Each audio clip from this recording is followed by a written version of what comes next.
Miarabantsika tsirairay avy amin'ny anaran'i Jesosy indray aho amin'izao ora sy fotoana izao. Dia tanàny tompony ao amintsika tsirairay avy.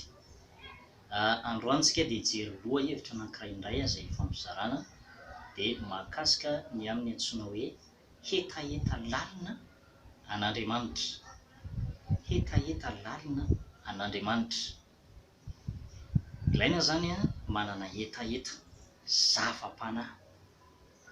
Mangetaheta zava-panahy. Tokony hananan'ny olona zay raha tia handeha lavitra izy. Dia voly moa dia miteny amintsika hoe aza mandeha lavitra loatra.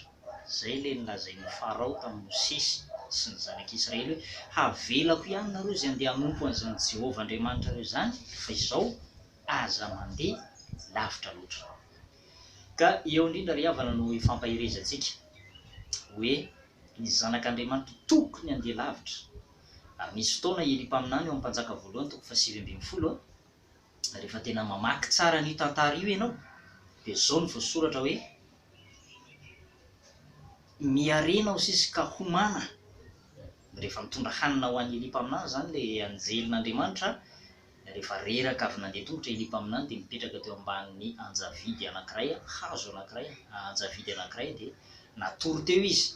Dia Andriamanitra nitsinjo an'ny Eli mpaminany dia naniraka anjely nitondra sakafo ho an'ny Eli mpaminany dia ozy ilay anjely taminy manao hoe miarena ka homana fa lavitra loatra ny alehanao. Teo amin'izay dia mihinana sy nisotro an'ilay rano izay nentin'ny anjely zany izy tao amina tavoara. Dia rehefa avy eo nandeha 10 tongotra 70 andro sy 70 alina nakany Horeba izy tendrombohitr'Andriamanitra. Zay zany zavatra ilaintsika dia ahafahantsika hoe mandeha lavitra. Hoy ilay anjely taminy hoe miarena ka homana fa lavitra loatra ny alehanao. Zay zany tsika olom-bovonjy dia lavitra ny lalaka alehantsika. Lehibe ny zavatra tsy maintsy sedraina. Fizany toetra ny fiandrasana fiviany Jesosy eny amin'ny ranon'lanitra tsy fantatsika mihitsy roviny izy no tonga. Tsy fantatsika mihitsy hoe roviny antsika no faty. Fa zao miazakazaka. Ary fiazakazahana io dia tahaka ny endurance lehibe. Mila manana lazonady, mila manana endurance. Zay zany zavatra tena takiana amintsika. Be ny miazakazaka fa tsy mahavita, tsy manana n'izay antsoina hoe lazonady na hoe endurance zay dia mihitsana eny an-dalana. Ka zasy ianao dia tian'Andriamanitra hanana an'io lazonady io ary handeha lavitra mihitsy. Zay ny mahatonga anahy hizara aminao zao vidéo zao fa nanomboka tany amin'ny tena 2016 tany nanomboka mipartager vidéo ary efa kely sy dia ho tonga 100 ny vidéo zay noho ny asa aman-draharaha moa sy ny aditsy andraikitra zay sanina dia tsy dia mahavita firy noho ny amin'ilay hoe mpampon'Andriamanitra ny tena dia mifanerasera mpino miresaka, misy mpino miresaka miadiny aminao mitantara miadiny aty aminao zany dia ataonao na moa ny andeha hanosika olona am'izao na hoe andeha tsisy relation aminy fa noho izay fisiany izay relation sy ny fifandraisana mifanerasarana ny olona zay zany dia foy ilay fotoana raha tokony navita tory-teny efa be dehibe nefa tsy mbola tara nefa raha zao mbola mitohy mitory ny filazantsara ary mandray loha hevitra maro ifampizarana mba ahasoantsika tsirairay avy na eto Madagasikara ianao na any ampitan-dranomasina. Ary isaorana an'Andriamanitra fa misy ny réseaux sociaux, misy ihany koa ny internet na ny YouTube na ny Google zany zay ahafahana mipartager an'ireny dia any ampitan-dranomasina ny aparany tany any aza dia afaka mahaso fampahirezana. Ka dia zay ny antony zany zay hetaheta zay no nahatonga anahy hoe foy ny fotoana, foy ny andro iainana tsy fantatra ihany koa na mety ho faty raha pitsinao faty amin'ny herinandro satria miaina mantsy tsy mifametra. Miaina tsy mifametra dia miezaka mizara fahasoavan'Andriamanitra, miezaka manararoatra. Ary isaorana ny tompo zao fa omeny tompo aparay tsara tsika. Teo aloha dia raha manaraka vidéo teo aloha dia somary manjavozavo ny sary, somary ohatran'ny misy flow. Fa zao isaoran'Andriamanitra ary izay koa anisany ijoro-pavombela aminao rehefa tena nanana hetaheta ry havana dia tena hita ny tompo izay hetaheta zay. Nisy fotoana nangataka tamin'i Jesosy mihitsy. I Jesosy za Jesosy mba mila micro cravaty ary tena ilaiko zay am'izao fitoriana filazantsara izao mba ataovy mba azoko zay Jesosy de nangatako tamin'ny anaran'i Jesosy le izy soratako anaty carnet de miady reseko any amin'ny Jesosy zany le liste de zao ny zavatra niseho inona ry havana fa nisy olona nikasihan'ny tompo avy any Chine avany tondra micro cravaty ary dia misaotra anao rahalahy nitondra an'izay ary dia valim-pity anao any an-danitra fa Jesosy nikasika amin'ny fonao hitondra an'izay micro cravaty zay zay anisany tena hoe mampazava tsara ny feo am'izao vidéo tourteny vidéo zay atao zao de tsy inona moa zany ry havana fa le etaeta rehefa hitan'ny tompony etaeta ao anatinao de avy izy manampy anao ary zay koa no mampiavaka ny olona mahomby eo amin'ny fiainana sy ny olona tsy mahomby mihitsy milimetatra vitsy nielan'elan'izy ireo ny anankiray manana etaeta fa ny anankiray tsy manana etaeta tsy manana etaeta androso fa de mionona fotsiny mizava-misy tsotsotra eo ary zay ny angalantsika ny soratra masina amin'ity androany ity ao amin'ny mpanjaka faharoa toko faharoa andininy fito zao mivaky ny teny rehefa hita amin'ny anaran'i Jesosy ty anaporofo aminao hoe misy ireo olona na de ato amin'ny baiboly azy misy manana etaeta ary misy tsy manana etaeta. Mpanjaka faharoa toko faharoa andininy fito ary nisy 50 lahy zanaky ny mpaminany nandeha de nijanona tandrify teny lavitra eny fa izy roa lahy kosa nitsangana teo amoron'ny Jordana. Eli mpaminany sy Eli zany Elisa, Eli mpaminany sy Elisa le voalaza eto hoe izy roa lahy kosa nitsangana teo amoron'ny Jordana ary Eli nandray ny kapotiny ka namalo azy de nikapoka ny rano ary nisaraka roa ny rano ka de nihita tany maina izy roa lahy. Aiza nititsika tongavana eo amin'le hoe ary nisy 50 lahy zanaky ny mpaminany nandeha de nijanona tandrify lavitra eny. Raha maka ny baiboly tsika ry havana de fantatsika tsara ny tantara fa Eli mpaminany de tena mpaminany n'Andriamanitra marina tamin'izany fotoana zany tamin'ny andron'ilay mpanjaka anankiray tsoina hoe Ahaba ary io mpanjakan'ny Israely io de nikaky ny zanak'Israely mihitsy anompo sampy ary tena nanana vady fatritran'olona sady ratsy fanahy tsoina hoe Jezebely izy ary Jezebela io de nanana mpaminany mibala na mpisoritsampy any amin'ny 570 efajato mpaminany mibala ary efajato ny Asera sy ny Astarta. De zao ny zavatra niseho ty Eli mpaminany ty mission zany de andrava an'io fanompontsampy io ary ampiverina ny fon'ny olona ho amin'Andriamanitra indray. De hitantsika tsara ny tantara rehefa maka ny tantara tsika fa zao Eli mpaminany de rehefa avy nanao fifoazam-panahy tao amin'ny tendrombohitry Karmela io izy de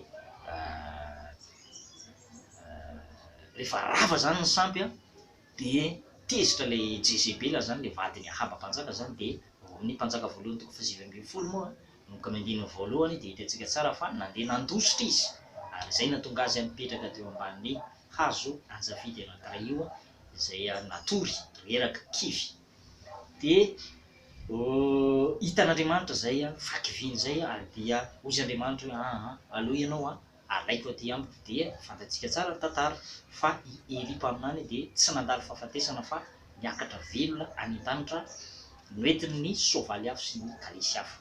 De rehefa mamaky ny baiboly ianao de hoe misy école biblique na hoe zatovo ny mpaminany zay tena nanana etaeta de tsy iza izany fa i Elisa mpaminany.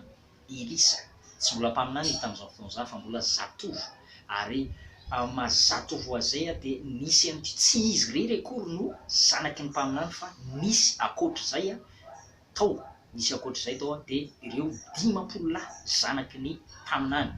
Izy mpaminany be lehibe zany teo fa ireo 50 lahy reo nefa tsy mba nanana etaeta fa Elisa kosa nanaraka ny Eli mpaminany hoe omeo any iosotr'Andriamanitra ao aminao, omeo any anjarandroa amin'ny fanahinao.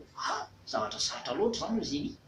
Ahoana ny fomba nomezako anao n'izany nefa ho azonao ihany zany raha mahita ny fialako ianao de zay natonga azy hoe tsy maintsy ho hitako ny fialanao na hoaiza anao na hoaiza. Nisy fotoana Eli mpaminany miakatra nakany Jeriko fa niteny tamin'ny Elisa mijanona ianao izy fa aloha za reny no any raha velona koa Jehovah izy tsy maintsy manaraka anao any Jeriko de mazava ho azy fa teo zany le faniraserana zay ny mazava-dehibe ihany koa ny sampirala ny anankiray mety osaosa male ny ara-panahy, ny anankiray mety hoe tsy de afaka amin'ny ara-panahy, ny anankiray mety hoe mahery de mitavany ralahy izy mandranitra mitavany ralahy de mifapahiri eo de lasa mahery indray le anankiray ary zay no mahatsara an'le hoe fampiaina mino mihitsy aho fa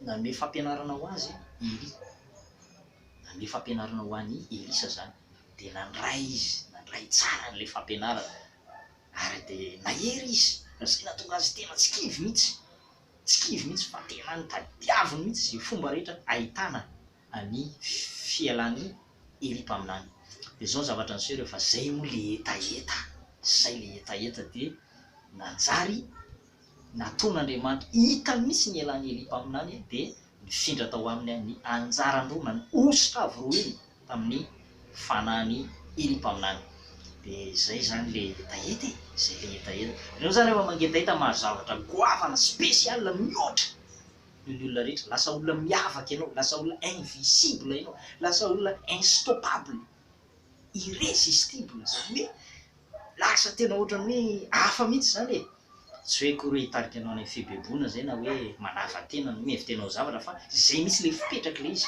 lasa automatique ianao zany mitsofoka ao anatin'izay dimension zay, mitsofoka ao anatin'izay domaine zay ary zay koa ny tokony hitandremana fa misy koa nomen'Andriamanitra ositra mahery vaika fa tsy zakany le izy lasa tarika azo any fijangajangana, tarika azy any fitiavam-boninahitra, lasa mitarika azy any anatin'ny abus de pouvoir na hoe fanararotam-pahefana lasa mitarika azy any am'izay zavatra zay zany le ositra nomen'Andriamanitra azy tsy zakany.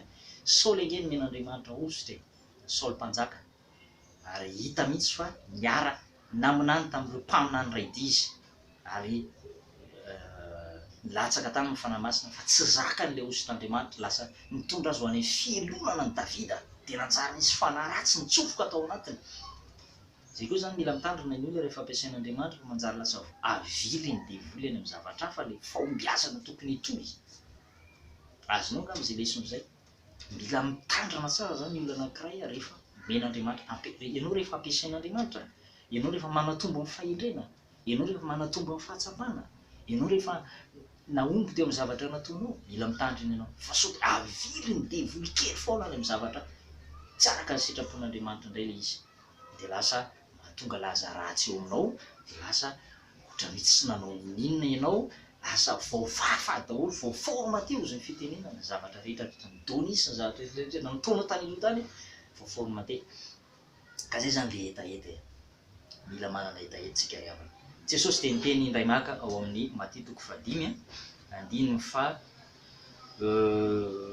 andininy fa enina so vaky ny teny amin'ny anaran'i Jesosy sambatra ny nona sy mangetaheta amin'ny fahamarinana fa izy no ovokisana.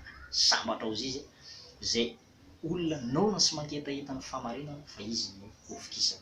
Ianao nge rehefa mangetaheta de lasa tia entoroteny foana ianao liana zava-panahy zay le lohahevitra atsika hoe falianana na hoe liana zava-panahy, etaeta zava-panahy. Ianao zany rehefa mangetaheta zava-panahy de automatika lasa lavitra anao satria le ara-panahy tsy nanobana zay foana re avy nakendreo amin'ny fiainana ny ara-panahy raha lanjainy ambony mozana zany de ny ara-panahy ambony foana ataovy ambony foana zay mahatonga an'le teny eo amin'ny Matthieu 6:33 manao hoe fakatsao aloha mifanjaka an'Andriamanitra kanefa ozy izy katsao aloha mifanjaka an'Andriamanitra sy ny fahamarinana, katsao aloha mifanjaka an'Andriamanitra sy ny fahamarinana, tsy hoe katsao aoriana fa katsao ao aloha zany hoe priorité mihitsy zany le fanjakan'Andriamanitra sy ny fahamarinana. Vaindohan-draharaha lara-pahamehana ataovy ambony foana ny ara-panahy zava-panahy zany katsao be lehibe de manaraka ho azy hanampy anareo izy Andriamanitra ny zavatra rehetra, hanampy anareo zany hoe hanampy anareo zavatra rehetra zany de hoe na de ny voary zava-boary nataon'Andriamanitra azy ny voary. Andriamanitra de miresaka any amin'ny Salama manao hoe mangatamiko izy de omeko lovanao jentilisa ary farany tany omeko fanananao, omeko lovanao jentilisa na de mila tsy mivavaka aza de ataon'Andriamanitra lovanao, anampy anao, ampanakarenanao, atonganao aomby, atonganao havory ny zavatra rehetra zay ilainao.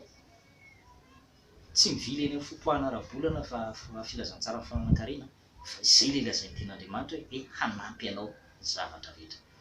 Ka zay zany no tena tokony hananantsika etaeta hoe mba handray zava-panahy be lehibe sombitsombiny ihany. Ilainy antsika zany mandroso mandroso mba tsy ho zaza tsony ozy izy ka ilangilany fampianarana. Misy zany ny bebe spirituel, zaza ara-panahy tsy mandroso mihitsy, mibebaka de lavo, mibebaka de lavo.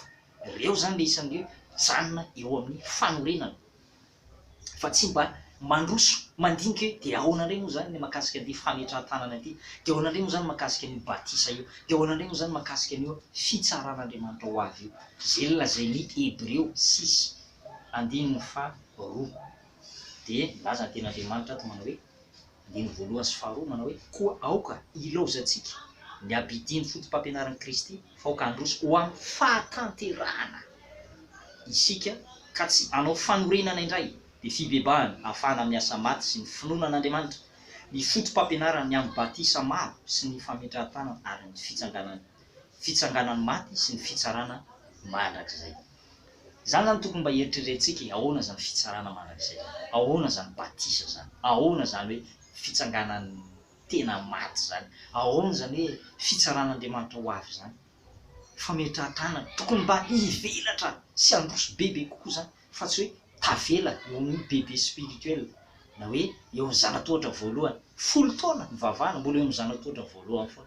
Misy ny olona tratran'izay efa ela mivavahana de mbola mitady rononom-panahy foana, efa tokony ihina-kena vetikanina, ihina ny tontena mavesabesatra. Za rehefa natsoroko aminao fa raha za manokana tsy mba za zany zavatra ilaiko am'izao toriteny ilaiko, marina fa hoe tokony hanaraka ny fitarihan'Andriamanitra ary hanaiky ny fitondran'Andriamanitra ninona toriteny miainga eo, fa ny ahy zany tena mba hoe hankafiziko koa le toriteny le tena mandarondaro ka ry tena manitsy, mamela trasy, mamela ratra mihitsy, ngotana, mafy ena zany manongotra fahotana zany mafy ena zany manongotra filany nofo zany mafy ena zany manitsy zany toriteny manitsy anao zany ratsy ataonao zany amin'ny fiaina kitikitika amin'ny fiainanao zany tena mafy ena zany zay nefa lazain'ny Baiboly ny tena tsara. Ary mamaky ny Jeremia ianao de zay mihitsy le irak'Andriamanitra nampitenenin'Andriamanitra ny Jeremia manao hoe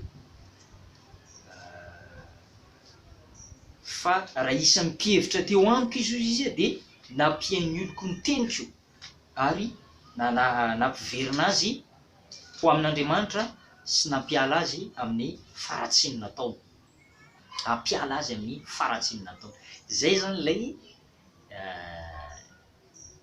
tena toriteny tena tokony isy mampiala ny olona ao amin'ny faratsiny nataony, zay foana le izy.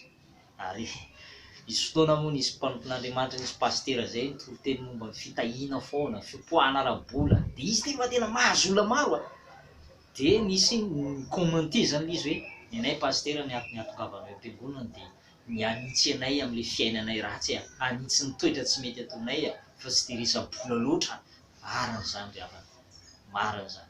Io zany itoriteny atao am-piangonana io zany, fiangonana zany de tahaka zao tahaka ny orinasa lehibe, mitovy amin'ny tsy hoe entreprise ny fiangonana fa mitovy, tahaka ny hoe sirama fary ny ampidirinao, siramamy mivoaka avao, tahaka ny hoe Sotema misy produit ampidirinao am'le orinasa matière première de aveo mivoaka avao lamba.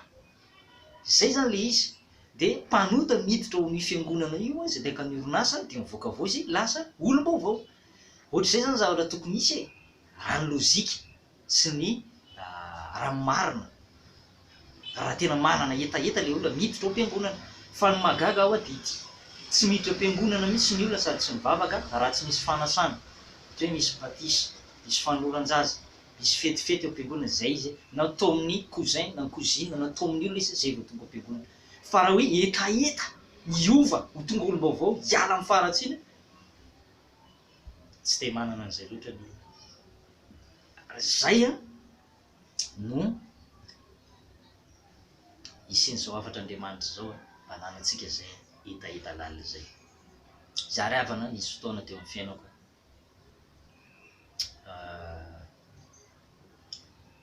isaka atoandro zany de mandinika tenin'Andriamanitra ary mamaky baiboly.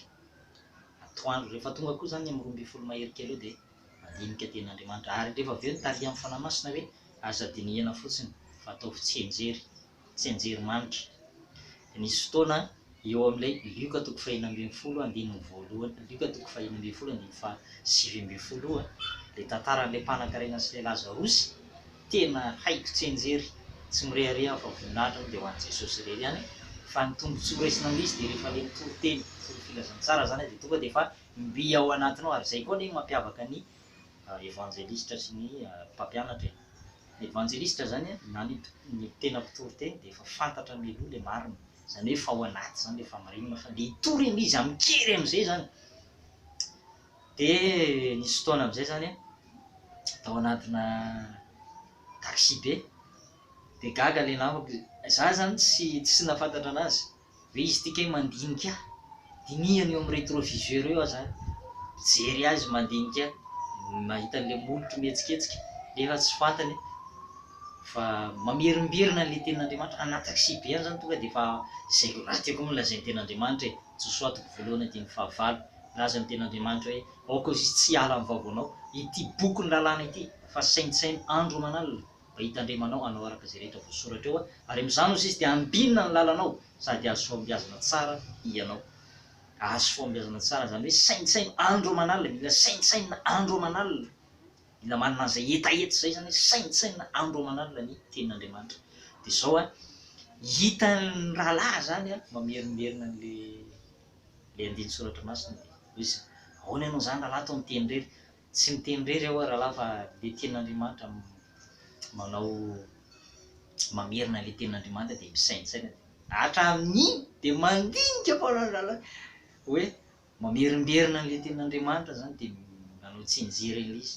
Izay tokoa aloha le izy mahafinaritra rehefa haitsika tsy anjery ny tenin'Andriamanitra. Hirahira n'izao tontolo izao aza hain'ny olona tsy anjery, nefa hirahira ny tany, hira manandratra amin'ity tany ity, hira ataontsika hoe mivoninahitry ny tany mba tonga ny olona, mba tonga n'ireny CD reny halaza, tonga n'ilay artiste halaza, hain'ny olona tsy anjery. Maika fa ny tenin'Andriamanitra ilaina mipetraka ao am-poko, hoy mpanao salamy atao am-poko izy iraketako ny tenino mba tsy hanotaka amina zay le etaetany. Ary nisy fotoana tamina fizaran-doka sekoly alady nisy zazalahy anankiray, i Salamo 5:10, io moa ny andininy, io moa ny toko lava indrindra ao amin'ny baiboly ao, Salamo 5:10, fa za milaza anao hainy tsy anjery le izy. Salamo 5:10 manomboka amin'ny andininy voalohany ka hatrany amin'ny farany, hainy tsy anjery, tena enjana zany. Dia nisy koa nanao défi teo amin'ny tenany mihitsy, voatry le etaeta zany, liana zava-panahy, dia nahay tsy anjery ihany koa any firana io, ny fideran'Andriamanitra zany, hainy tsy anjery le izy. Dia zay zany hetaeta, lasa nanana hetaeta an'Andriamanitra izy. Dia zay no tiako ambara aminao hoe ilaina foana zany manana an'io etaeta io, tsy esorina ny etaeta, tsy esorina ao anaty mihitsy zany le etaeta fa vao maika aza ampitomboina. Dia nisy koa olona anankiray nitory teny, io indray zao pasteur nitory teny, dia ozy izy manao hoe eto ny Genesis izy dia aty ny Apocalypse, dia efa mena anarana mihitsy ary izy surnom hoe pasteur concordance, pasteur concordance satria vokatry le etaeta. Dia rehefa ino zany rehefa tena tonga tany ny rahalahy nandinika sy nijery zava-miafina, iny zany mahatonga an'ity pasteur ty mahay tenin'Andriamanitra be ohatry izany ary hainy tsy anjery. Dia rehefa mizara an'ilay tenin'Andriamanitra izy zany eo amin'ilay fivorian'ny tanora ka hoe misy tsy anjery zany atao amin'ny sekoly lady na hoe tsy haiko na hoe amin'ireny Noely ireny, dia ny anareo amin'ny tanora salatsalany le andiny soratra masina tahaka izao dia efa tonga dia efa ataony tsy anjery, lava nefa le ataony tsy anjery. Ny anareo atsy amin'ny tanora zazavavy 15 taona indray ka hatramin'ny 20 taona zao indray le anareo, dia ao amin'ny tenin'Andriamanitra ohatr'izao dia atao tononony eo mihitsy le izy ary tsisy latsaka fa marina le izy. Zay zany le izy. Dia rehefa tonga tany amin'ny tranony amin'izay zany le rahalahy dia aika izy zava-miafina, izy io ke zany isaky ny avy mandeha bavaka de mamerina le tenin'Andriamanitra, very ny tenin'Andriamanitra eniny any fotoam-bavaka maraina iny de ianarany tsinjery zany le tenin'Andriamanitra de lasa hainy le izy sady misotro ronono soja izy zany no mihinana sésame. Ireo zany ny tena zava-miafina satria nambaran'le izy ny farany hoe pastera inona kay mahatonga anao tena manana fitadidiana entsana be tahaka izany. Isa maraina moa izy rehefa avy mirava amin'ny fotoam-bavaka maraina de misotro ronono soja sy mihinana sésame. Ary reo zay zany no régime mahatonga ny ati-dohako hicapter na hitadidy zavatra be dia be, lasa manana mémoire tsara zany izy ary de zay nomeny anarana mihitsy hoe pasteur concordance. Mbola velona any izy io tsika miteniteny zao. Zay no teneniko aminy hoe tena tsara ry havana manana etaeta zava-panahy. Ilaina zany manana etaeta zava-panahy eo amin'ny fiainana zany ilaina manana etaeta zava-panahy. Dia faranantsika ary ny afatr'Andriamanitra ilaintsika zany aby manana etaeta zava-panahy mandrosoa foana ry havana, aza mitsahatra mihitsy ry havana na ndre tenin'Andriamanitra hafa ianao de ianao ndray toriteny hafa e. Rehefa namaky baiboly hatramin'ny voalohany ka hatramin'ny farany de averiny vakiana indray ny baiboly e. Ohatr'izay zany le etaeta. Rehefa toriteny teo amin'ny toerana anankiray ianao de aza de variana mipetraka ela be fa ndana indray mitory any amin'ny hafa e, satria any koa mety misy olona manana etaeta handre ny fahamarinan'ny tenin'Andriamanitra e, olona hafa mihitsy. De zay koa zany mahatonga an'le hoe na de Jesosy ary nandehandeha izy zany zany hoe tsy mipetraka teo amin'ny toerana anankiray fa mba mila manana etaeta mba hitory any amin'ny hafa ihany koa satria misy foana hoe tanàna mba mila an'le filazantsara e. Mila anao mihitsy ny tena marina, le anao mitory ny filazantsara any amin'ny tanàna mihitsy zay no ilaina. Manana ary etaeta e, manana etaeta. Tahaka anahy manokana moa de efa betsaka zay toerana nitoriana ny filazantsara zay kanefa tsy mbola mionona an'izay za, tsy mbola natety amin'ny Madagasikara fa mbola mieritreritra hitondra ny filazantsara, hitory ny filazantsara eny tontolo eny any amin'ny faritra rehetra zay mbola tsisy fiangonana, zay mbola tsy nitoriana ny filazantsara mihitsy. Zay ny etaeta. Dia maranantsika ny tenin'Andriamanitra tsy ho atao lava moa ny toriteny fa zarao amin'ny pejy anankitelo misy anao ao amin'ny Facebook ity afatra ity ary dia aza adiny ihany koa ny manisy j'aime ny page-tsika mba hisin'ny mba ahitanao ireo vidéo teo aloha ahafahanao manaraka ireo vidéo teo aloha de hotahian'Andriamanitra ny ianao zay ny afatra manana etaeta fahalinana zava-panahy. Aza mionona fotsiny hoe efa 20 taona ny vavahana, efa 10 taona ny vavahana de efa navita be de aleo mipetrapetraka, tsy zay no ilaina e. Hoy Jesosy maneho sambatra ozy izy nona sy mangetaeta amin'ny fahamarinana fa izy no hovorisana. Tahian'Andriamanitra daholo tokoa, veloma tokoa ary dia mirary soanao mba ahita ny vidéo manaraka indray ary dia engane mba samby velona aina antsika tsirairay avy mba samy tonga soa any an-danitra ihany koa. De manao velomanao amin'ny anaran'i Jesosy, veloma tokoa.